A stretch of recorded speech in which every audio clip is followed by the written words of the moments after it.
Halo, kembali lagi dengan saya Arif Karim Rahman dengan nomor NPM 20 001 023 002. Halo, perkenalkan nama saya Nazarina Dian Sajila dengan NPM 20 061 023 0033. Nama saya Muhammad Lutfi Nasrullah dengan NPM 20 061 023 0018. Di sini kami akan menjelaskan tentang bahan pakan yang dikelompokkan kepada kami.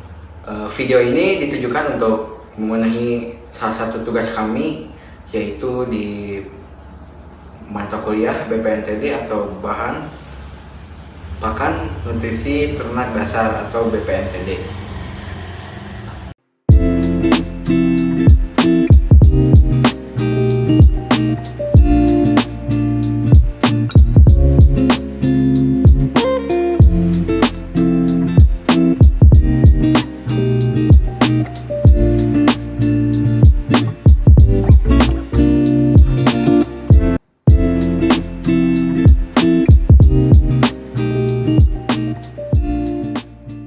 Kalsium karbonat dengan nama ilmiah kalsium karbonat merupakan salah satu bahan pakan untuk membuat formulasi konsentrat pakan ternak. Kalsium karbonat ini digolongkan ke dalam bahan mineral yang bermuatan negatif dan memiliki kemampuan untuk meningkatkan unsur lain yang bermuatan positif. Kalsium karbonat tidak termasuk dalam kategori kelas bahan pakan, tetapi sebagai suplemen untuk memenuhi kalsium tubuh ternak.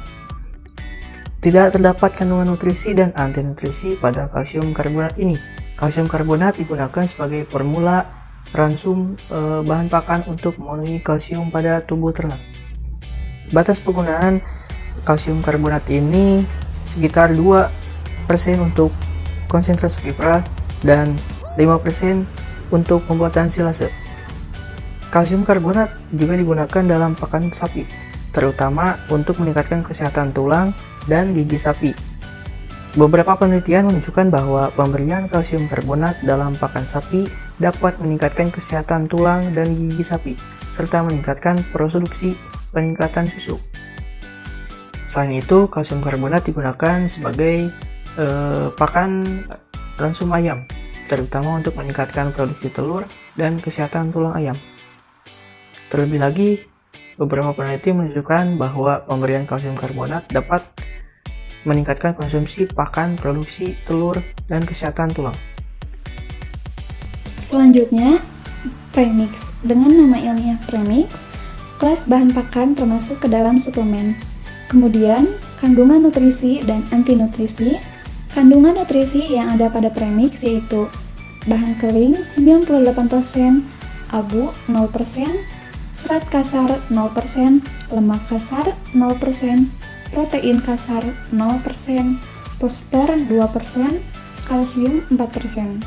Sedangkan untuk kandungan antinutrisi yang ada pada premix yaitu asam pitat, oksalat, lektin, inhibitor protease, tanin.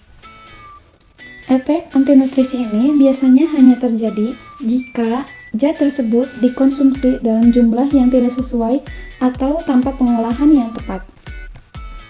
Kemudian, dosis penggunaan atau batas penggunaan. Untuk sapi yaitu 2 kg per 100 kg pakan, untuk kambing, domba, dan anak sapi 1 kg per 100 kg pakan, untuk ayam petelur dan pedaging 1,5 sampai 2,5 kg per ton pakan, untuk babi 1,3 sampai 3 kg per ton pakan. Kemudian, pengolahan bahan pakan. Menurut Murtijo 1993, premix merupakan tambahan bahan biasanya hanya dalam jumlah yang sedikit. Misalnya, tambahan konsentrat, suplemen. Maksud dari penambahan untuk merangsang pertumbuhan atau merangsang produksi. Beberapa langkah dalam membuat campuran pakan yang memakai premix. 1. Persiapkan bahan baku. Siapkan konsentrat berkualitas baik seperti jagung dan dedak halus. 2. Komposisi bahan. Pastikan komposisi bahan sesuai dengan takaran yang dibutuhkan. Letakkan bahan pakan di atas lantai atau tempat bersih. 3. Pencampuran. Aduk semua bahan hingga tercampur merata, dan hasil campuran tersebut sudah siap diberikan kepada ternak. Dan penggunaan premix juga dapat dicampurkan pada pakan konsentrat atau dicampurkan pada air minum ternak. Untuk harga premix yaitu 18.900. Tepung kapur. Tepung kapur merupakan sumber mineral untuk memenuhi kebutuhan tubuh ternak. Dengan nama ilmiah Fiber Oil. Tepung kapur ini tergolong ke dalam bahan pakan kelas suplemen. Terdapat kandungan nutrisi pada tepung kapur ini, diantaranya kadar air sebanyak 9,20%, kadar abu sebanyak 14,33%, kadar lemak sebanyak 3,96%, kadar protein sebanyak 22,68%, dan kadar karbohidrat sebanyak 59%. Serta terdapat kandungan anti nutrisi, yaitu pitat, tanin, lektin, inhibitor protease, kalsium oksalat, dan gluksinolat. Batas penggunaan pada tepung kapur ini sekitar 7% untuk campuran bahan pakan. Perlu diwaspadai bahwa kebanyakan mineral dapat menjadikan ternak keracunan dengan ditandai gejala seperti muntah-muntah. Cara pengolahan bahan pakan ini yaitu dengan mencampurkan tepung kapur sebanyak 5-7% ke dalam bahan pakan.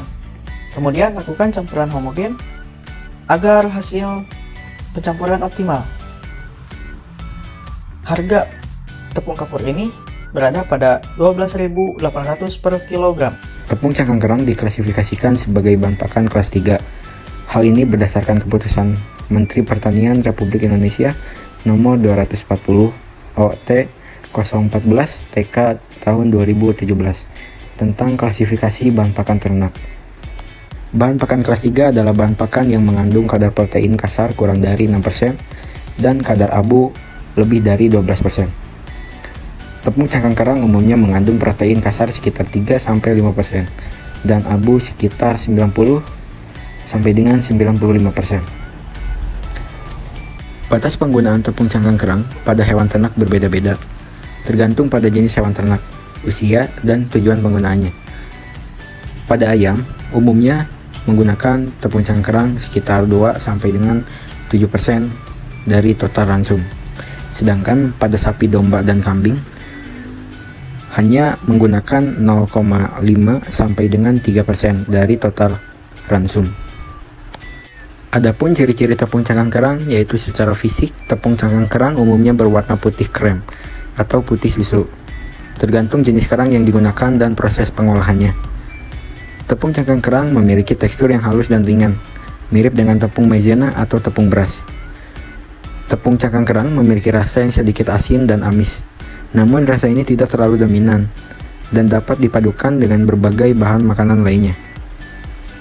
Tepung cangkang kerang memiliki aroma yang khas laut, namun aromanya tidak terlalu menyengat. Berikut adalah langkah-langkah cara pembuatan tepung kerang. Bahan-bahan yang digunakan adalah cangkang kerang, air, panci, saringan, alat pengering, dan mesin penggiling. Langkah-langkahnya adalah pastikan cangkang kerang sudah dicuci bersih dari kotoran dan pasir. Bilas dengan air mengalir sampai tidak ada lagi kotoran yang menempel. Rebus cangkang kerang dalam air selama 15-20 menit. Hal ini untuk membunuh bakteri dan mikroorganisme yang mungkin ada pada cangkang kerang. Tiriskan cangkang kerang dan biarkan dingin. Keringkan cangkang kerang dengan cara menjemur di bawah sinar matahari atau menggunakan alat pengering. Pastikan cangkang kerang benar-benar kering sebelum digiling. Langkah berikutnya, giling cangkang kerang yang sudah kering menjadi halus menggunakan blender atau mesin penggiling. Lalu ayak tepung cangkang kerang untuk memisahkan partikel kasar. Simpan tepung cangkang kerang dalam wadah kedap udara untuk menjaga kualitasnya.